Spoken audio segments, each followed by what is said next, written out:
नमस्कार, आप देख रहे हैं बीबी के न्यूज। सीएम नीतीश ने कहा 50% से बढ़े आरक्षण।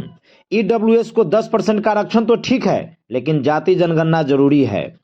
देश में आर्थिक रूप से कमजोर वर्गों को मिलने वाले 10% आरक्षण पर बीते दिन सुप्रीम कोर्ट में सुनवाई हुई, जहां कोर्ट ने आदेश दिया कि देश में सवर्णों को भी मिलने वाली 10% आरक्षण जारी रहेगा।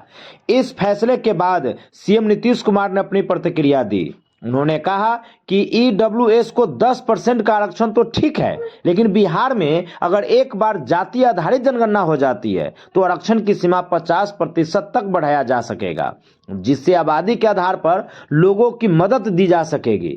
उन्होंने आगे कहा कि जातीय जनगणना बिहार में करवा रहे हैं, लेकिन यह देश भर में होना चाहिए ताकि 50% आरक्षण की सीमा को बढ़ाया जा सके।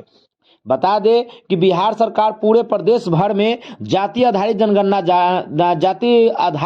करा रही है। अब सीएम नीतीश कुमार ने आज संकेत दिया कि जब जातीय जनगणना के आंकड़े आएंगे, उसके बाद आबादी को उसके आधार पर मदद दी जा सकेगी।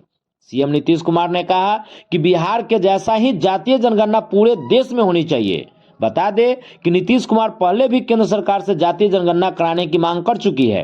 केंद्र सरकार ने उनकी मांग को खारिज कर दिया है, जिसके बाद से नीतीश सरकार बिहार में अपने बलबूते से जातीय जनगणना करा रही है।